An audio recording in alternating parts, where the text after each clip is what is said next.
Okay, so hey guys, and welcome back to another predictions video, and in today's video I'm going to be predicting the Ajagba versus Goodall fight. If you're new around here though and you haven't yet subscribed, please do so, like the video if you do need a like video, and let's get straight into it. So, going into this fight, Ajagba is 18-1 with 13 KOs, and Goodall is 10-1 with 9 KOs. Ajagba's last fight was a win via disqualification in round 4 versus Kosobutsky, and Goodall's last fight was a win via TKO in round 6 versus Shaw. Ajagba's loss came via unanimous decision versus Sanchez in 2021, and Goodall's loss came via unanimous decision versus Huni in 2022. Speak a bit more what I've just said there. Ajagba's last fight, Kosobutsky, he seemed to just get frustrated and just seemed to not really care about the fact that he was just hitting low blows, and it was a strange fight.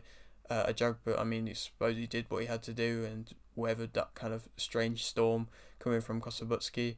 And then be able to get the victory, but it was a strange fight. Didn't really get to see too much of either fighter really in the good aspects, but still managed to get a victory, and it's nice to see him back fighting now here. Not too long ago when he fought Kosobutsky, I don't believe it was. So it's good to see him back out again. Goodall's last fight, TKO round 6 against Shaw. It was a very good fight and a very good stoppage from Goodall, and it proved a point and really proved that he is a high level fighter to be able to stop somebody like Shaw. Ajagba didn't stop Shaw, he fought him just before the Kosobutsky fight, I believe, and it was a good showing from Ajagba, but it wasn't really that kind of dominating power display as what Goodall's was against Shaw, and he managed to outwork him and get the stoppage as well. So if you're going off kind of opponents that both fighters have fought, Goodall's got the kind of winnings there in that aspect. Ajagba's loss, it was against Sanchez, and Goodall's been against Huni. They're both top level guys, and maybe there is just the argument that neither of them are quite good enough to be able to fight in the top level. But it's not a bad loss either of them against Sanchez or against Huni, even though they were both quite dominating defeats. Also on this card is Muratalla versus Nunes, in which I think Nunes will win via TKO in round 9. And LeBron versus Foster 3, which I think LeBron will win via a unanimous decision. It's a great card. I think there's some good 50-50 fights, both of them being quite evenly matched fights. And Nunes, I just think will be able to get the stoppage, and LeBron, I think he'll just be able to edge it for a unanimous decision, possibly split decision. It wouldn't even surprise me if that's the case. But yeah, very good card. Like I said, very good evenly matched fights, including this main event, to be honest. Going back onto the main event, Ajagba as a fighter, he's aggressive, he's powerful, he's a front foot fighter. He will stalk you down, he works well off the jab. He imposes his size sometimes in certain fights. He's becoming more disciplined, he keeps the distance well, he makes you frustrated, he's improving technically, and he's got good stamina. As a fighter, he came into the scene, and this is when I kind of actually started enjoying watching Ajagba when he was first coming onto the scene. The fact he was just kind of blitzing through quite a lot of fighters and landing some big knockouts, and he has got a few on his resume of just big stoppages. But now, as of recent, in the past few performances, that Shaw one most definitely, he's starting to work off the jab more, he's keeping a range more, and he is becoming more disciplined and technically improving, and it's interesting to see. It's not a bad thing. People maybe are against it a bit because it's not them kind of flashy, entertaining knockouts, which maybe he was once known for, and this technical aspect of him maybe has taken away that kind of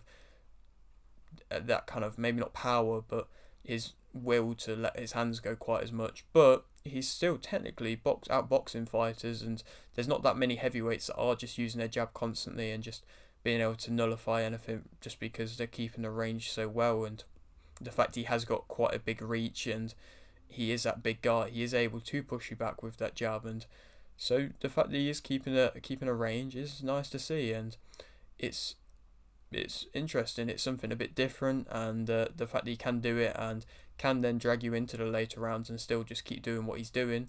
There's not that many fighters in the heavyweight division that really are that great in the later rounds, and Ajagba is looking solid, to be fair to him, and maybe in the long term that style could be better for him in the way of actually meaning he's not getting hit with quite as big a shots, or maybe it means he can have longevity in the sport, and so it's not necessarily a bad thing that he is kind of changing this style and becoming a bit of a different type of fighter. Negatives about him: he's got a bit of a lack of defensive movement. He's not overly fast. He's quite slow. He's not overly technical, really. He's got a low output. He can become a bit predictable. He doesn't really follow up on his shots enough, and he does come into range quite robotic like to an extent.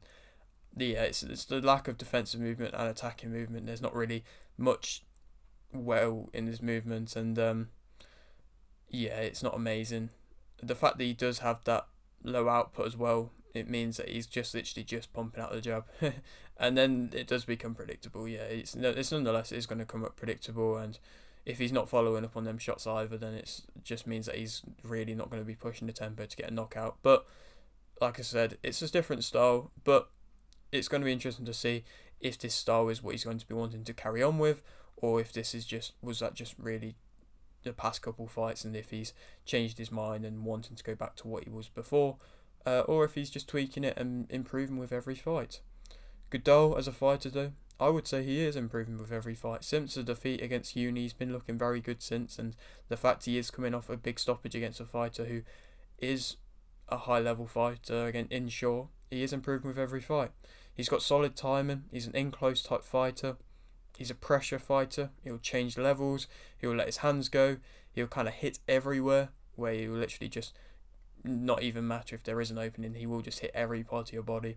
He breaks you down, he's a fast starter, he'll make it rough, he's got good shot variation, he's got a good chin, he's relentless, he's kind of got that no quit mindset, and he's got solid combinations in the process as well. Bit of a different fighter to what Ajagba is, and stylistic wise it's a good matchup this. It's going to be interesting to see if Goodall's going to be able to get in range and really let his hands go, and if he can do that, then he could definitely find success, because I don't know how good Ajagba is realistically on the back foot. But Goodall, if he's going to be able to come in quickly and if he can get in the close range and get in close quickly, then he could find success early on and really like startle Ajagba and then put him on the back foot. And if he can work past his jab, then it could be an interesting night for Goodall, and the fact he will just attack everywhere, it couldn't be overwhelming. And so yeah, it could be an interesting night, it could be an interesting fight. I'm sure Goodall's going to be wanting to go for the stoppage, as he does in most fights and as he achieves in most fights with his power. So yeah, it's going to be an entertaining one. It's always an entertaining one when Goodall fights. Goodall, he's open to getting hit, very much so. In close, he's going to get hit. He's got a lack of a defense as well. Neither of them have really got much defensive movement, so in a way of defensive matchup wise, it's a good matchup really. He does overcommit, he comes in recklessly, he can be overly aggressive, he struggles against fast fighters, but Ajagba's not really that fast of a fighter. He can be outboxed, and he tires later on, but all of them negatives, realistically, bar the tires later on, if Ajagba gets him into the later rounds, and he could definitely be winning that fight. But like I mentioned, in the early to mid rounds, I mean, the negatives that are against him are quite like obvious negatives, but like open to getting hit in close. Ajagba doesn't really throw that much in close. Lack of a defense, you say Ajagba say it's the same. He comes in recklessly, overly aggressive. I don't know if that's really a bad thing against Ajagba. Struggles against speed. Like I said, Ajagba's not overly that fast. Can be outboxed. I don't think Ajagba's going to outbox him. So there's some negatives. They're quite obvious negatives, but they're not necessarily ones that are bad against an opponent like Ajagba really. Ajagba is the favourite, but I'm going to go with a Goodall win via TKO in round 6.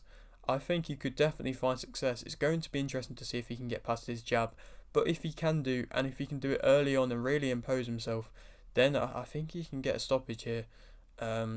And yeah, I think I'm going to back a Goodall victory via stoppage. Where would he go on to next?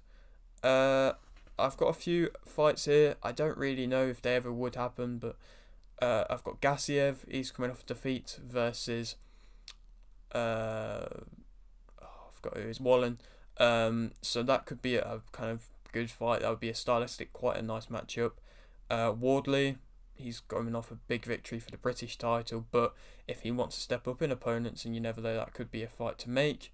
Or Gaidri versus Escalera, that could be another fight. I mean, if Goodall wins here, he's going to be in the rankings in some mandatory boards, so there's definitely going to be options available for him. And I think there's a couple half decent fights in the heavyweight division for him to keep progressing with. But yeah, that is it for today's video. Hope you did enjoy. Like if you need like this, subscribe if you're new, and thanks for watching.